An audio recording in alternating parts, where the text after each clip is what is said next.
Hey there, I'm Amelia, 28, a marketing exec with a story that'll make your head spin. At work, I'm on fire, leading campaigns that have clients singing my praises.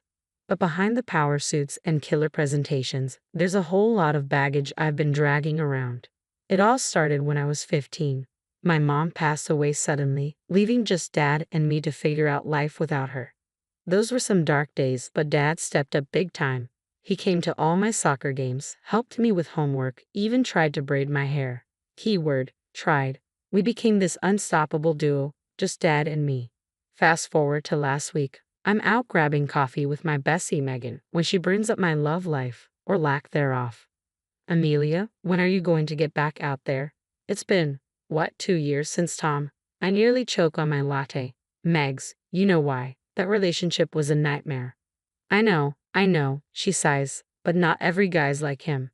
I stir my coffee, thinking back. Tom had been charming at first, showing up at work with flowers, surprising me with sweet gestures. But then he got possessive. Megan's face darkens. Yeah, the constant texts, getting mad if you hung out with friends, telling you your work clothes were too revealing.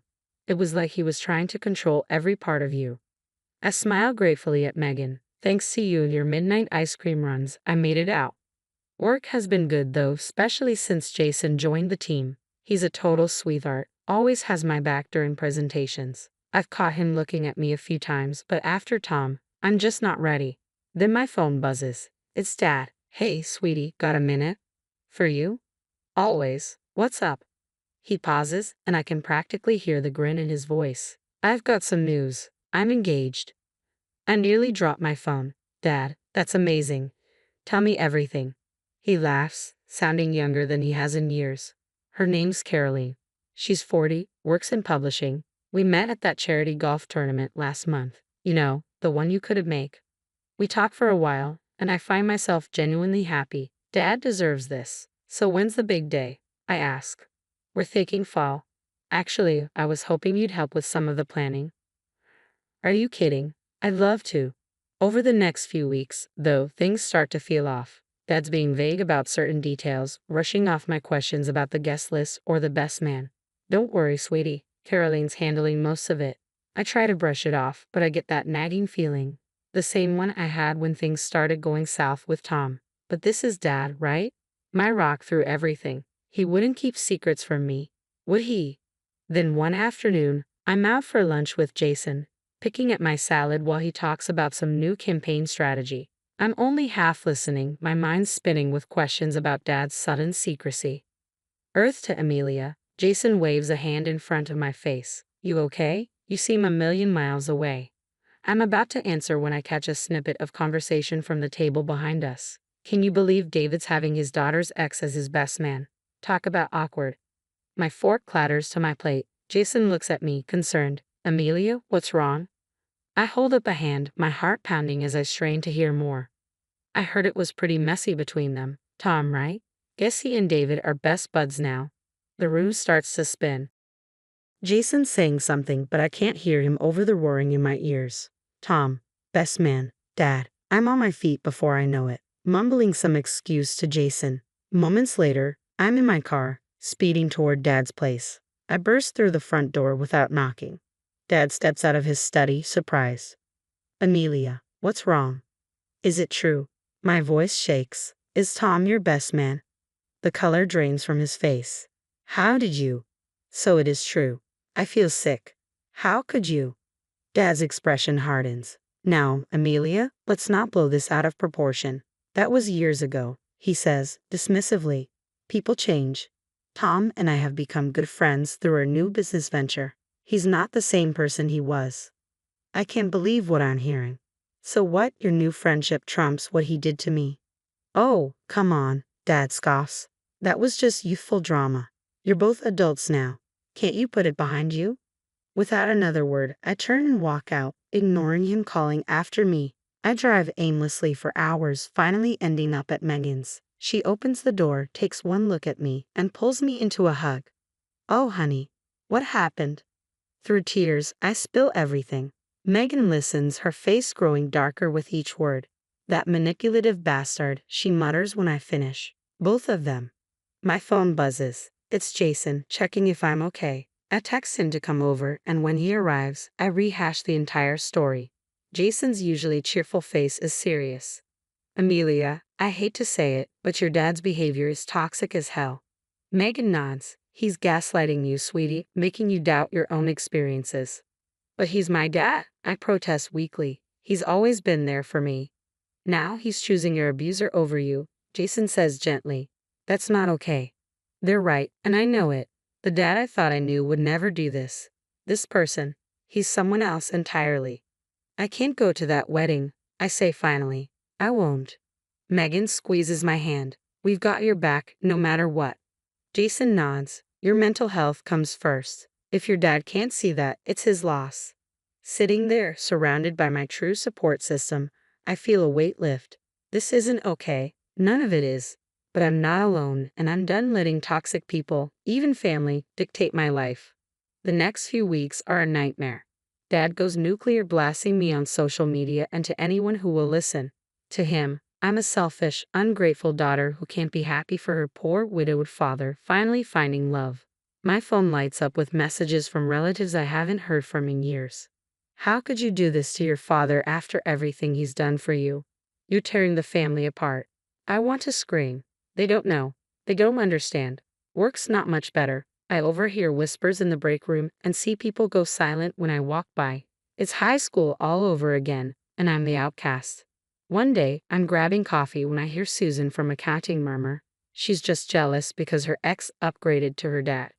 The mug slips from my hand, shattering on the floor. Everyone turns to stare. I freeze, humiliated, until suddenly Jason's there.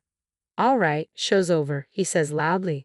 Don't you all have work to do? He guides me back to my office, closing the door behind us. You okay? He asks softly. I shake my head, fighting back tears. I don't know how much more of this I can take. Jason's quiet for a moment. You know, my sister went through something similar. Her ex, he was a real piece of work. When she finally left him, half the family turned on her. What did she do? Therapy, he says simply. Helped her see she wasn't crazy, that she deserved better.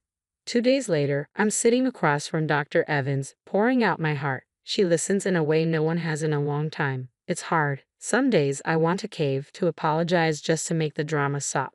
But then I remember Tom. How it felt to lose myself. Never again. Jason has been amazing through all this. He shuts down gossip at work, brings me coffee on rough mornings. There's something there, but I'm not ready. Not yet.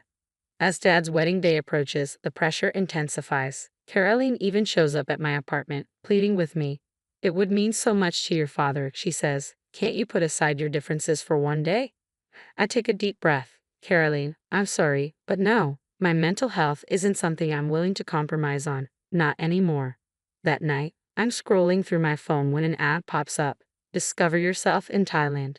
Suddenly, I know what I need to do. The next morning, I march into my boss's office. I'd like to take some personal leave. I say, 2 weeks, starting on the 15th. My boss looks at me over her glasses. The 15th, isn't that your father's wedding day? Yes, I answer steadily. I think it's time I did something for myself. She nods, understanding in her eyes. Approved. You've more than earned it. I book my tickets that afternoon, and as I click confirm, a weight lifts off my shoulders. For the first time in months, I feel excited. That evening, I meet Megan and Jason for drinks, and their eyes go wide when I tell them my plans. Thailand. Megan squeals. Girl, that's amazing. Jason grins. I'm proud of you, Amelia. This is a big step. I raise my glass to new beginnings and to friends who stand by you no matter what. Stepping off the plane in Thailand, I feel like a new person. 2 weeks in this beautiful place have done wonders for my soul. The chaos of the past few months seems like a distant memory. As I wait for my luggage, my phone buzzes. Megan. Total disaster. Dad got drunk and spilled all your dad's dirty laundry. Turns out Mr. Perfect had a lot to hide. Caroline bolted before they even said, I do. Oh, and guess what? The business venture went belly up. Tom screwed it up big time. I hang up feeling nothing, no anger, no satisfaction, just closure. Months fly by and work is booming. I nail a huge presentation and am called into the boss's office. Amelia, we're promoting you to creative director. You've earned it. One day, after a talk I give to interns on workplace dynamics, a young woman approaches me, eyes shining. Your story inspired me to leave my toxic boyfriend. Thank you. Soon, I start mentoring young professionals, sharing my journey. It's healing in ways I never expected. Then, out of the blue, Dad shows up at my apartment. He looks older, defeated. Amelia, honey, can we talk? He asks. I let him in but keep my distance. I'm sorry, he starts. I made mistakes, but Tom, he manipulated me, and Caroline. Stop. Just stop, I say, holding up a hand. You're still not taking responsibility. He deflates. I just want my little girl back. I take a deep breath. Dad, I'm not that little girl anymore. I'm a woman who's learned to value herself. I don't need your approval or your presence in my life. I wish you the best, but this is goodbye. Before I know it, I'm turning 30. Megan and Jason throw me a surprise party, and as I look around at all the smiling faces, I'm overwhelmed with gratitude. While cutting the cake, Megan pulls me aside. Hey, did you hear? Tom got arrested for fraud, and your dad? He's facing an audit for that failed business. I pause, fork halfway to my mouth. Wow. You okay? Megan asks, concerned.